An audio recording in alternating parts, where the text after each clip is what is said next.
Why did the United States attack Libya, Iraq, Afghanistan, and Yemen? Why are U.S. operatives helping to destabilize Syria? And why is the United States government so intent on taking down Iran, in spite of the fact that Iran has not attacked any country since 1798? And what's next? What are we headed for? When you look at the current trajectory that we're on, it doesn't make any sense at all if you evaluate it based on what we're taught in school. And it doesn't make any sense if you base your worldview on the propaganda that the mainstream media tries to pass off as news. But it makes perfect sense once you know the real motives of the powers that be. In order to understand those motives, we first have to take a look at history. In 1945, the Bretton Woods Agreement established the dollar as the world reserve currency, which meant that international commodities were priced in dollars. The agreement, which gave the United States a distinct financial advantage, was made under the condition that those dollars would remain redeemable for gold at a consistent rate of $35 per ounce. The United States promised not to print very much money, but this was on the honor system, because the Federal Reserve refused to allow any audits or supervision of its printing presses. In the years leading up to 1970, expenditures in the Vietnam War made it clear to many countries that the U.S. was printing far more money than it had in gold. And in response, they began to ask for their gold back. This, of course, set off a rapid decline in the value of the dollar. The situation climaxed in 1971 when France attempted to withdraw its gold and Nixon refused. On August 15th, he made the following announcement. I have directed the Secretary of the Treasury to take the action necessary to defend the dollar against the speculators. I have directed Secretary Connally to suspend temporarily the convertibility of the dollar into gold or other reserve assets, except in amounts and conditions determined to be in the interest of monetary stability and in the best interest of the United States. This was obviously not a temporary suspension, as he claimed, but rather a permanent default. And for the rest of the world who had entrusted the United States with their gold, it was outright theft. In 1973, President Nixon asked King Faisal of Saudi Arabia to accept only U.S. dollars as payment for oil and to invest any excess profits in U.S. Treasury bonds, notes, and bills. In return, Nixon offered military protection for Saudi oil fields. The same offer was extended to each of the world's key oil-producing countries, and by 1975, every member of OPEC had agreed to only sell their oil in U.S. dollars. The act of moving the dollar off of gold and tying it to foreign oil instantly forced every oil-importing country in the world to start maintaining a constant supply of Federal Reserve paper. And in order to get that paper, they would have to send real physical goods to America. This was the birth of the petrodollar. Paper went out, everything America needed came in, and the United States got very, very rich as a result. It was the largest financial con in recorded history.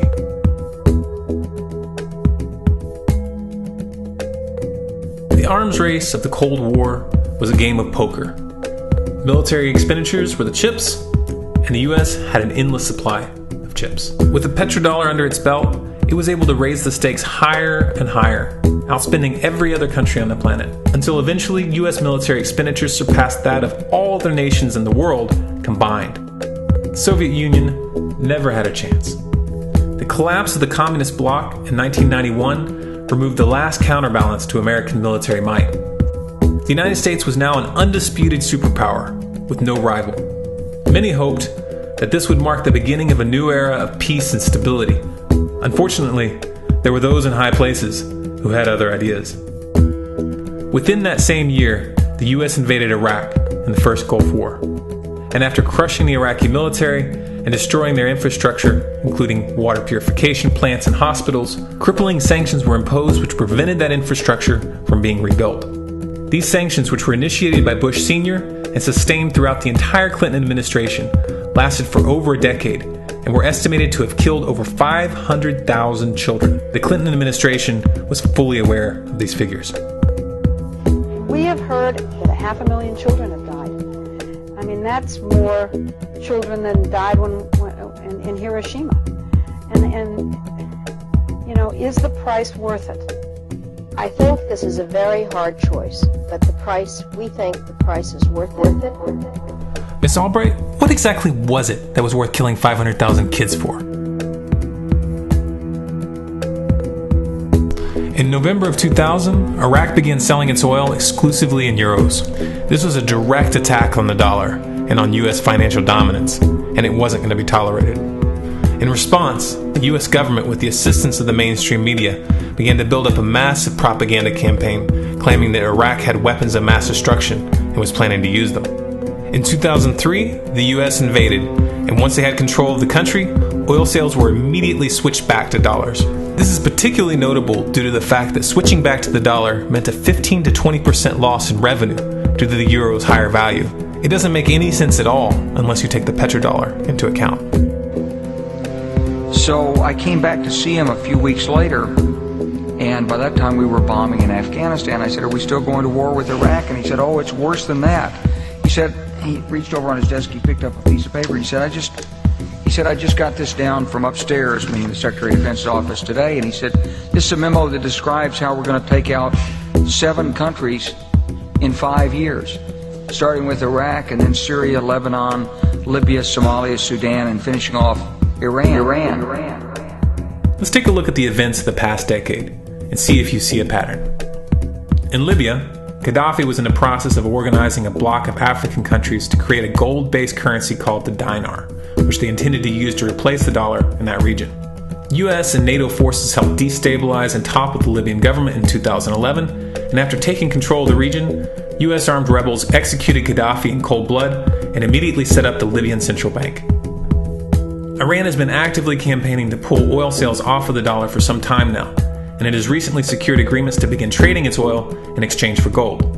In response, the US government, with mainstream media assistance, has been attempting to build international support for military strikes on the pretext of preventing Iran from building a nuclear weapon. In the meantime, they established sanctions which US officials openly admit are aimed at causing a collapse of the Iranian economy. Syria is Iran's closest ally, and they are bound by mutual defense agreements. The country is currently in the process of being destabilized with covert assistance from NATO, and though Russia and China have warned the United States not to get involved, the White House has made statements within the past month indicating that they are considering military intervention. It should be clear that military intervention in Syria and Iran isn't being considered. It's a foregone conclusion, just as it was in Iraq and Libya. The U.S. is actively working to create the context which gives them the diplomatic cover to do what they already have planned. The motive for these invasions and covert actions becomes clear when we look at them in their full context and connect the dots. Those who control the United States understand that even if a few countries begin to sell their oil in another currency, it will set off a chain reaction and the dollar will collapse. They understand that there is absolutely nothing else holding up the value of the dollar at this point, and so does the rest of the world. But rather than accepting the fact that the dollar is nearing the end of its lifespan, the powers that be have made a calculated gambit. They have decided to use the brute force of the US military to crush each and every resistant state in the Middle East and Africa.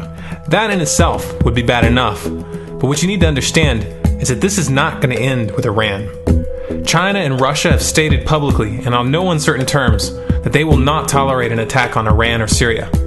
Iran is one of their key allies, one of the last independent oil producers in the region, and they understand that if Iran falls, then they will have no way to escape the dollar without going to war. And yet the United States is pushing forward in spite of the warnings. What we are witnessing here is a trajectory that leads straight to the unthinkable. It's a trajectory that was mapped out years ago in full awareness of the human consequences. But who was it that put us on this course?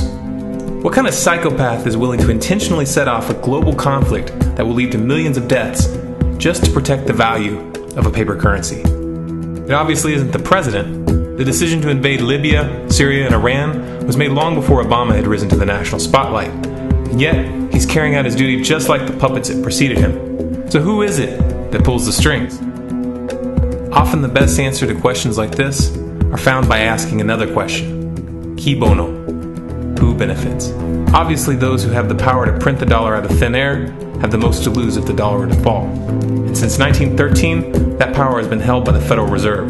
The Federal Reserve is a private entity owned by a conglomerate of the most powerful banks in the world. And the men who control those banks are the ones who pull the strings.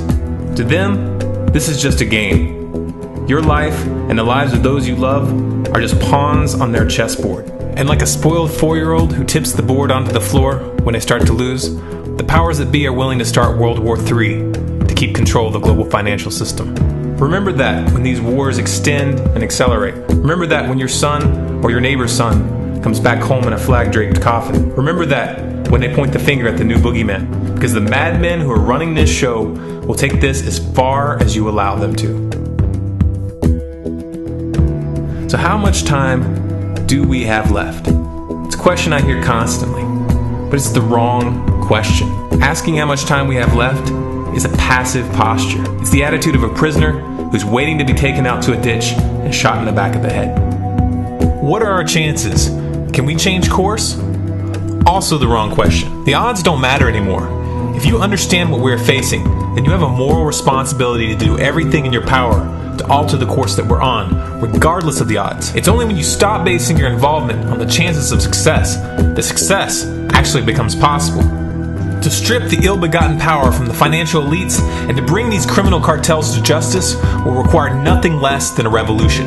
The government is not going to save us. The government is completely infiltrated and corrupt to the core.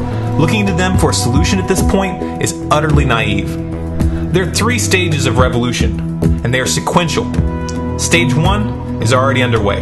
Stage 1 is the ideological resistance. In this stage, we have to actively work to wake up as many people as possible about what is happening and the direction we're headed. All revolutions originate from a shift in the mindset of the population, and no other meaningful resistance is possible without it. Success in this stage of the game can be measured by the contagion of ideas. When an idea reaches critical mass, it begins to spread on its own and seeps into all levels of society. In order to achieve that contagion, we need more people in this fight. We need more people speaking out, making videos, writing articles, getting this information onto the national and international stage. And we especially need to reach the police and the military.